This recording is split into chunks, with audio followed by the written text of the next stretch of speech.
Hello，大家好，歡迎大家翻嚟好冷天文台嘅頻道。我哋關注下會唔會打風。天文台發出特別天氣提示。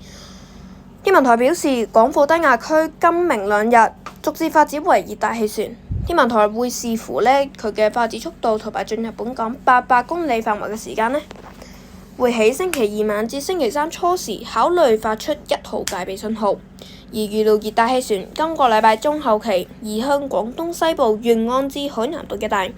天文台話會視乎同香港嘅距離以及佢嘅發展速度，評估係咪需要喺星期三稍後至星期四改發更高信號。而預料未來一兩日天氣持續酷熱，但隨住熱帶氣旋靠近，今個禮拜後期本港天氣轉為風勢頗大，但將有狂風驟雨，海有湧浪。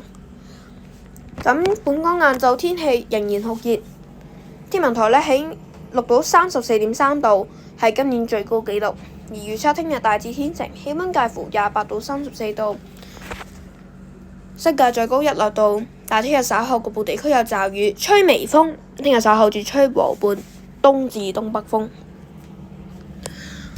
而歐洲電腦模式現時預計熱帶氣旋會向北移動，並且係靠近廣東西部沿岸，預料強度會介乎熱帶風暴至到強烈熱帶風暴下限。咁會喺星期五靠近本港，為香港帶嚟狂風驟雨。而現時嘅海水溫度，南海嘅海水溫度仍然係比較高，加上垂直輻刺邊仍然較弱，有利熱帶氣旋係進一步嘅發展。而發展熱帶風暴嘅機率而家逐漸提高，已經提高到去6至7成。預料係今個禮拜尾靠近廣東西部沿岸。咁我哋預料星期五到星期六嘅天氣比較差，間中有狂風驟雨同埋雷暴。咁會係吹清勁嘅東至東南風，離岸同埋高地會係吹強風。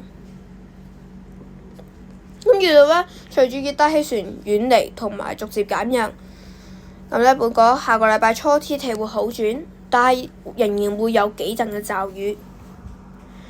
咁我哋會密切監測呢一個低壓區嘅發展，有進一步嘅消息會再出 shorts 去通知大家。條片記住 like、subscribe、share。我哋下條片再見啦，拜拜。